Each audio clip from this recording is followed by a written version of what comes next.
Pero as maintenance medication to keep the serum uric acid levels normal, I think this will be a very good drug. Maraming diseases as pwede na mag-prevent kung maagapan natin na ma-normalize po natin yung ating serum uric acid.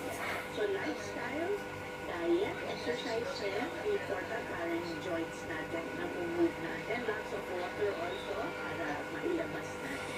Those are ways to avoid having a high uric acid. Ang technology transfer, Business Development Office ng UP Manila, naghahanap ngayon ng mga katuwang upang matulungan dalhin ang halamang gamot na ito sa merkado.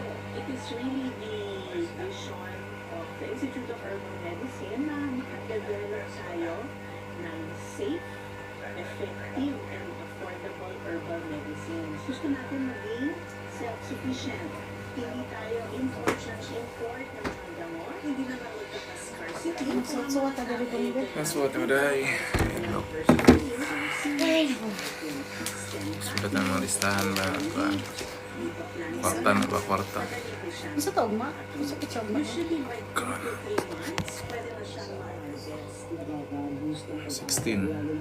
17. 17, isa lang to, 18.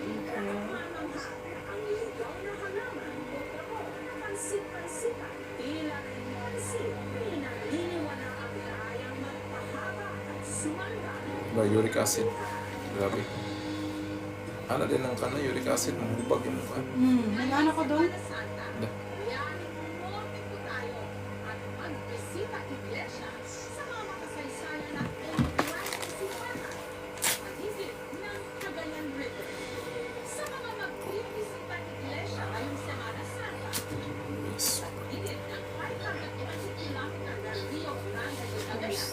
Kasi mo yun?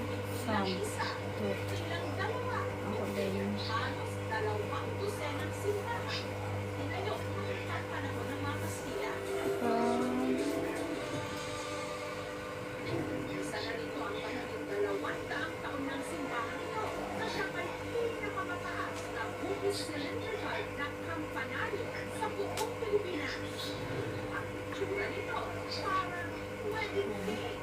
Ito yung bell tower, tumahan yung balak at hindi na sila gumagana. Ito at St. Matthias Parish Church o Tumawin Church sa bayan ng Tumawin sa Isabela. Ang lagi po nilang sinasabi, napaka-unique po ng design ko ng simbahan namin. Namamangha po sila, pero ang agong pansin talaga dito ang mulay ng pelikula. Ang ginamit kasi materyales sa kasal, sa tinting, sa altar, pinapangangalisip, higit pa po o wala. Ang lupa ng Cagayan, unique siya kasi pagka niluto mo siya sa isang oven na malaki, may structure, nagiging red siya. Compared dito sa gawa ng mga unang panahon, napakatibay. Taong 1783, simulang ipatayo ang simbahan ng mga Prainang Dominicano. Sila ang nag-evangelize sa temple. Ang nanguna sa construction nito, isang Paris arkitekto, si Father Domingo Cotto, ang nagpila ng estilo, Ultra Baroque, sikat sa mga simbahan sa Europe noong 17th century. Naging mabusisi rin daw si Father Cotto sa bawat elemento na makikita sa fasad ng simbahan. May mga bulaklak, imahe ng santo, pati steering wheel, manibela, ang barko. Halos buong fasad may ornament na sinasabi sa Europe na horror factory o parang natatakot yung isang designer na magkakaroon siya ng blank space Meron pang mga bridge dito na may numbers na nagsisignified sa taon kung kailan ginawa. Ito ang sentro ng Roman Catholic Church dito sa bayan ng Bohol. Ang simbahan, idineklara rin na National Cultural Treasure ng pambansang museo. Kailangan nalagaan namin dito. Kasi namaanapan namin ito sa mga nangyayari. At makikita pa ng masusunod na relasyon. Mahigit 30 kilometers naman mula sa Tumaguin, nakatindi ang pinakaunang simbahan sa probinsya ng Isabela. Tinayo noong pang 1624 ang San Pablo Church sa San Pablo, Isabela. Inaakalang abandonado, nakalimtunag sa ruins of St. Paul sa Macau. Papala tayo 400 years nitong simbahan. Nakakatakot naman pumasok, baka masira. During the World War II, bomba, and then some years after that, mayroong intensity 7 lindol na nagpabagsak ng roofing, dagdag pa yung suli. Gayunman, nakakapagdamos pa rin sila rito ng misa. Kasi made of lime, hindi siya ordinary semento, kaya matibay hindi lang sa ruins of the simbahan na paaya-aya. Ilang bahagi ng simbahan, tuluyan ng nasira, pero karamihan sa estruktura, nakatindig pa rin. Gaya na lang ng sementarong angkong ito, kung saan daw dating nakapwesto ang choir. Hindi na namin yan gagalawin, i-restore siya kasi nakakatakot baka babagsak. Maraming bright naman daw ang binabalak na dito mag-walk down the aisle. Gusto nila na mahaba-haba pag namantahan. Kaya sabi namin kung gusto nila na doon sila sa labas pa sa Plaza Mayon, 100 meters, ganun kahaba. Habang ang harapan naman ng simbahan, dinagsak ang noon ng mga treasure hunters. May kwento-kwento raw kasi na meron ditong nakatawing yaman. Kwento ng kapatid ko pare, nung nabukay sila dyan, nakakross ng tatlong coast. Itong bata dito nagkatapalan ng kinumpre na yung dati pinakabahay na ano nila may nakatago. Wala naman. Nagmugat ang kwento may kayamanan dito dahil sa parting ito pala na dating sementeryo. During those times, kapag may patay, may pabawal sila, pero siguro mga courts lang, o naman siguro gold pare dito. Maglayag naman tayo pati ng Chico River dito sa bayan ng Piat sa probinsya ng Cagayan. Dito nakatindig ang isang lumang simbahan kung saan nakalaga ang antigong imahe ng Virgen Maria. Dito ano, mapaghimala. Sa loob ng mahigit 4 na siglo, ang Basilica of Our Lady of Piat ang nagsilbing tahanan ng antigong imahe ng Our Lady of Visitation of Piat o kung tawagin nila rito, Apo Bakret. Ang antigong imahe kasilid sa isang stained glass sa altar at may tagapagkang Patang Jesus. Kapansin-pansin iba ang kulay sa nakagawian. Nasanay siguro ang mga Pilipino na ang kulay ng mga imahe ay puti. Ang ilan-ilan lang yung mga dark skin ang kulay. Yung naman sinasabi ay ito'y galing sa kahoy na maitim. At may nagsasabi naman na dahil sa mga pandila, ang nakatisip sa pagsamba kung sa mga santo natin, yung kulay itim, mga uso mo, pag hindi ka nga lang itim, tandaan-dami mo. Galing pa raw ito ng Macau, dinala sa Pilipinas taong 1604. Sadya raw itong mapaghimala. Karamihan naman sa mga kwento ng kanyang mga locals, yung mga gumaling sa sakot, bangkangan, while they are having the bad experience din nga sa gitna ng dagat, sinabayan talaga nila ng pagdarasal. It's a miracle because laging changing for them. Isa sa mga deboto ni Apo Bakret ang retiratong guro at tubong Enrile sa Cagayan na si Lola Socorro.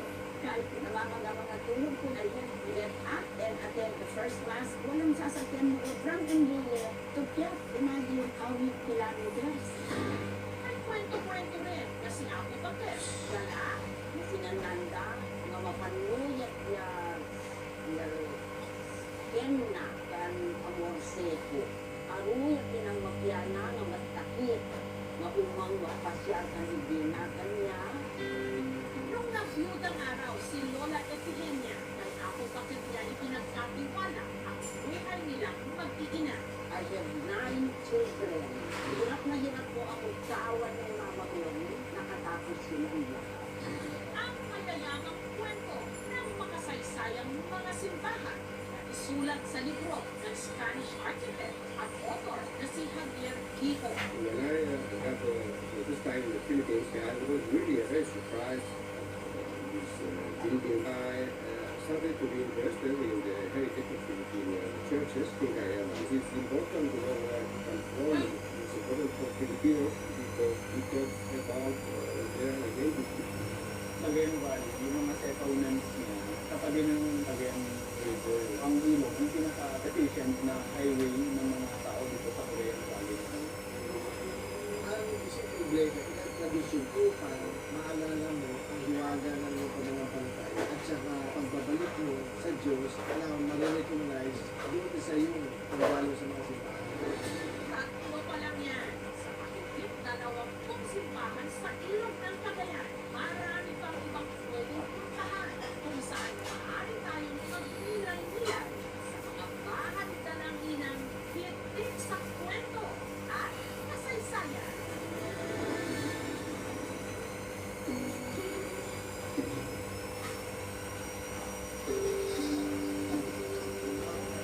Nakakaangat ang kumisa ng magsasakang si Roberto. Kapag ngayon ang eye center, sa schedule niya ngayon, check up. Habang pinapagtas kasi niya ang malupa at pagputik na daan sa kanilang bukid.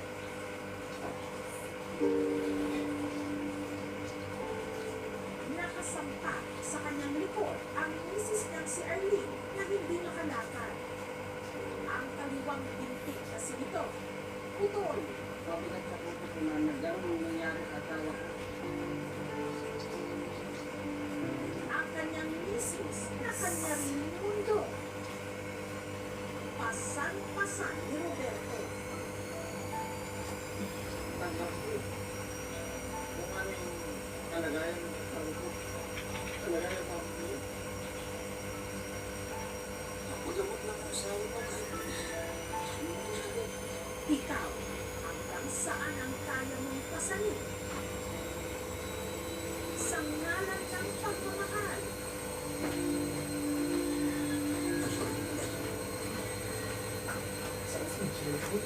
Parang lumabas.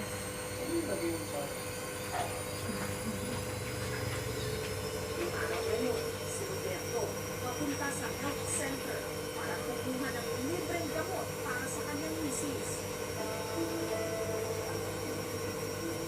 Pero dahil napapanganak lang ang kanilang bunsong si Ruby Jane, at walang ibang mag-aasikaso kay Arlene, isasama na muna siya ni Roberto.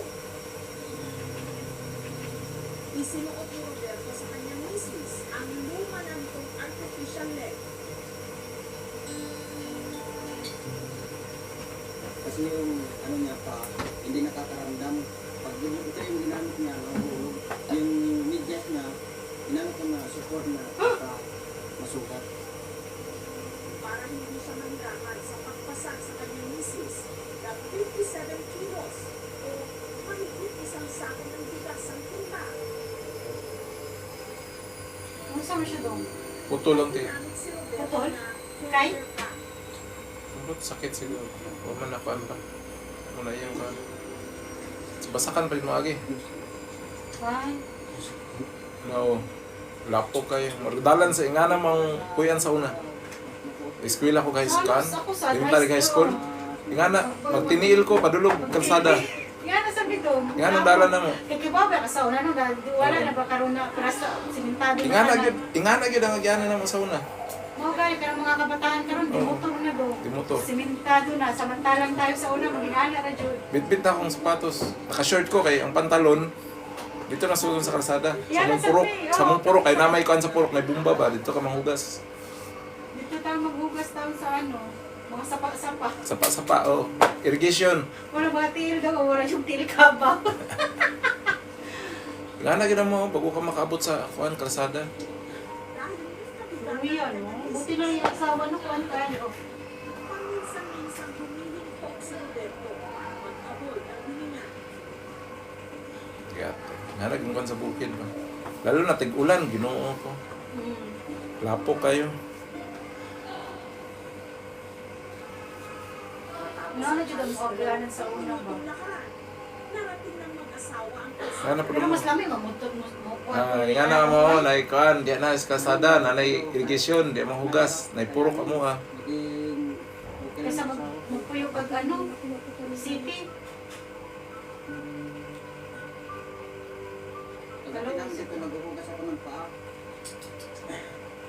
Kaya di nga na po lang mahugas. Ano, wala may gusto niya yung motor dito? Lapok ba kayo? Nasa, tunga ba sila sa kuan? Tunga sa Basakan, clinic. May salitim lagi na. Basa nyo na day. Sa kuan sila sa center, ngayog tamban.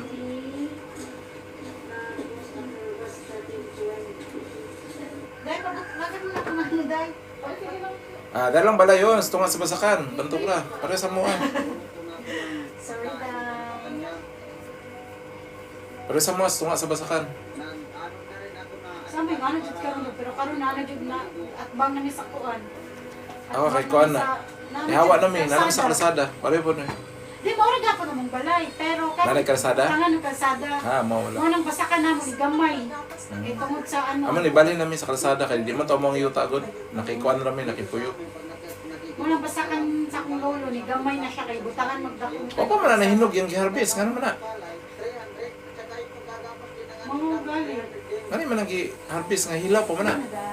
Dugay, ang tagal ka naman dito dahil sa ulit. Nakuha siya noon ni Roberto sa puti. Sumasama po ko sa asawa ko kapag gagapat ko ng palay. Talaga sinurutong sa butikan ng asawa ko. Pero taong 2022, may napansin daw silang kakaiba sa kaliwang paa ni Arlene. Tumating yung paan ng asawa ko pag uwi namin. May bumabukol at nagkaroon po ng mga sugat-sugat. Dahil tapos, hindi na lang nila ito napatignan sa doktor. Nilagyan ko po ng dahon ng bayabas na bilaba at saka antibiotic. Eh, Lalo lumala. Tapos umabot din dito sa ilalim ng talampakan para yung isang linggo. Ang galing, pagulot yung paan niya. Mabaho po. Tapos nilalanggam po siya. Nangingitim po siya. Saka namamaga. Ang sakit po. Hindi po ako makalakad ng maayos. Naalarma raw sila ng isang araw si Arlene. Nilag na, nahirapang huminga, at inumbulsyon pa. Nag-hospital na po ako at hindi ko na kaya ang sakit. Magdating ko po ako sa hospital. Itinis po ako ng blood sugar. Noon diabetic. meron pala siya, type 2 diabetes. Ayun lang. Diabetes. Di ba ko nagpapacheck sa Pilipinas? Pasagdan na ba? Bisag nalata ng TL. Di maayo ang samad. Oo, ano na, pag diabetic. Pag di kayo maayo ang samad, pa-check up dayon. Kay diabetic ka na. Kami lahi yung diabetic. Ako mama kay dagay inom. Ako kay pila ko na pa-screening diri ka ng sugar. Wala man kay kan diabetic. Ako pa, kailangan ko dito mag-check up with sugar. O siguro screening. Karamihan ng mga may diabetes sa Pilipinas, hindi pa sila nadadiagnose. Dahil sa Oo, nanak ano na diagnose? sugat sa paan Arlene, inirekomenda ng doktor na i-amputate o Putol. putulin na ito. Ano, hindi po ako pumayag na pupulin ang aking paa. Ako po mamatay. Kaya kang Oo, matay gid ka na. Kumusta ka na? Kaunon mo na yung lawas. Ano ba naman? Mama pa. Hirap na kami. Sustento. Napunta pa sa amin yun. Kahit yung tao, Butamushi. hindi gusto eh. Masakit sa kalungan ko na. Mawawalan po ako ng paalam po kasi hindi na po mababalik sa dati po. Ganito na lang po ako habang buhay. Gusto ko pa po gumaling. Gusto ko pa po kasama ng buong pamilya ko po. Hindi fresh talaga siya. Sabi ko, nandito kami ng mga anak mo, hindi ka namin iwanan. Linggo-linggo kami na pupunta kami doon sa simbahan. Dagasal, Lord, bigyan mo na yung asawa ko ng lakas, araw-araw. sa kapila ng kanyang kondisyon, pinipilit pa rin tumindig ni Arlene sa sarili niyang mga paa. Bukod sa pag-aasikaso ng kanilang maliit na tindahan, siya pa rin ang naglalaba ng marurumi nilang damit.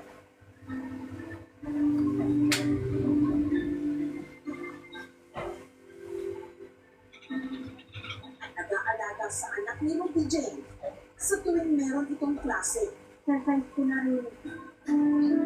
Dahil maghapong suot ni Arlene ang kanyang artificial leg, malimit daw sumakit ang kanyang pinti at hita.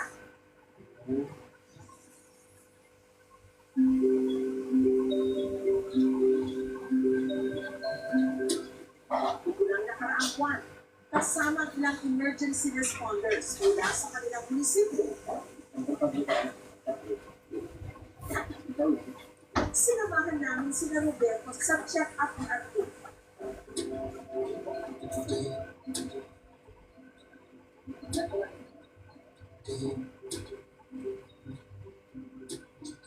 Makalipas ang halos isang oras na biyahe. Nakarating sila sa Eastern Visayas Medical Center sa Tacloban City. Yung BP niya ngayon was 148, so medyo mataas ang 140 dapat kasi sa mga diabetic. Yan kasi sa around 20 to 30 lang. Binigyan ko siya ng education to prevent mga complications. Ipinasuri rin namin siya sa ophthalmologist. Nasa normal po yung kapal ng pwede na wala pong sinyalis ng pagmamanas. Yung pinaka-obvious, pinaka-evident na symptom niya is depression talaga. Yung support system is very much important. Pinagawin siya ng gamot para antidepressant. Malaki ang allotment namin of promotion system. Pilipino, lalo na yung Europe, may access sa quality education. Samantala, para mapalitan na ang luma niyang artificial leg, ay nagmagandang loob na regaluhan siya nito. Ang gawin natin is casting. Gagawa tayo ng molde ng panganya. Tapos, gagamitan natin ng plastic pares yung tawag namin sa So, Nabalitaan kasi namin, hindi na fit sa kanyang prosthesis. So, papalitan natin siya ng bago. Masaya naman ako makakatulong na sa akin. Salamat po, okay. Makalipas ang isang buwan, bumalik sina Arlene sa clinic para isuot ang bago niyang prosthetic leg.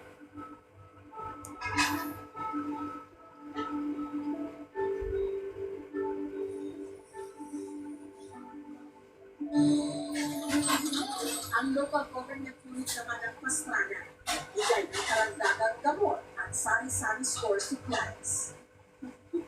Masaya. Hindi namin alam yung mga pagkakamit. Yung bata ko lang silang doon. Yung ganda dito sa amin, yung barangay, at saka LGU. Ang dakilang pagmamahal, nasusukat at nasusubukan. Kung handa kang pasalin ang lahat sa ngalan ng pag-ibig. Hindi ako magsasawa sa'yo na buhatin ka, alagaan ka. Salamat sa sa akin.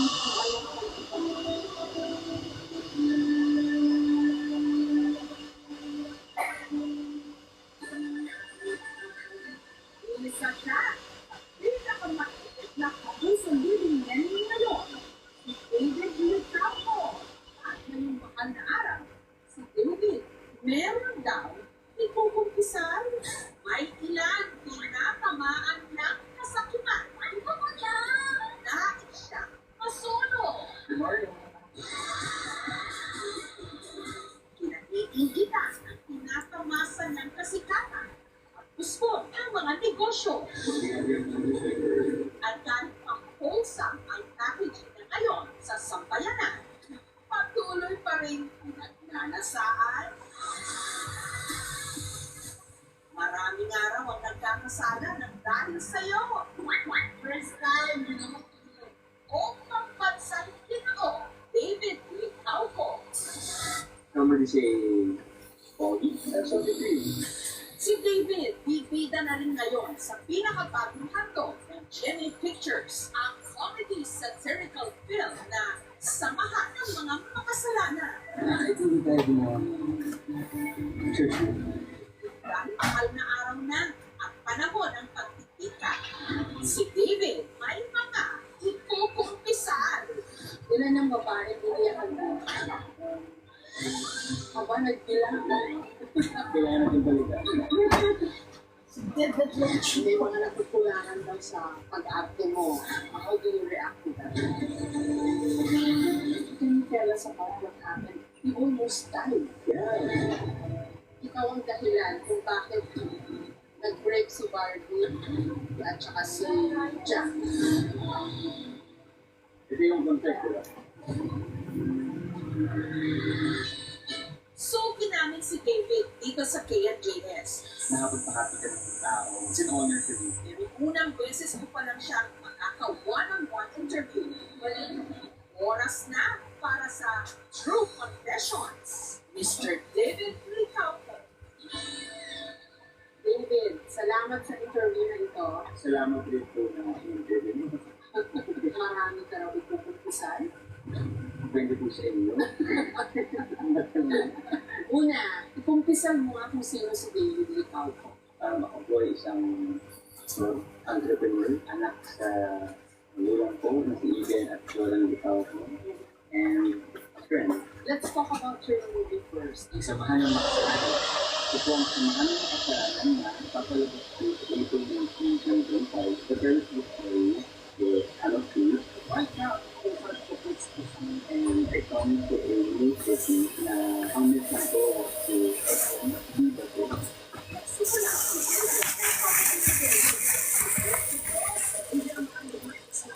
Hanggang natin yan, ang Meteor Rose. may mga natutulangan daw sa pag-arte mo. How do you react to that? I think everyone na magsisimula po ng isang trabaho, hindi naman po talaga magaling talaga. Obviously, before po, hindi po talaga ako magaling. Paano ako? Nakikita niyo naman eh. Nandaya siya. Pinakatumatak na pinampanan niya si Fidel na pareho ni Clyde o ni Barbie Corteza sa Maria Clara at Ibarra. Mula noon, sinubaybayan na ang roles na ginampanan niya. Kasi sabi nila, para daw magaling kang aktor, dapat marami kang pinanghuhugutan. So, mag-depend, iyakin po talaga ako.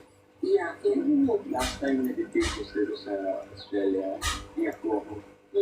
Bakit? Hindi bigil ko dati. Tapos ngayon, bigil na one time nalog ko yung brother and sister ko sa UAP. Volleyball ko still.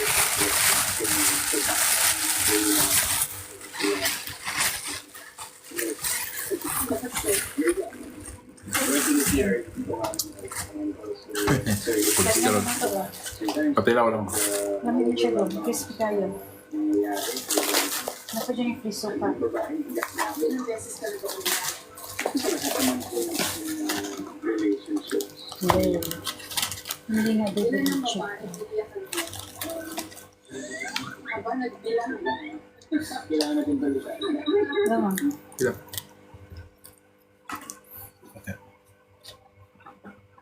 Crispy ba na siya? Gusto ko sopa.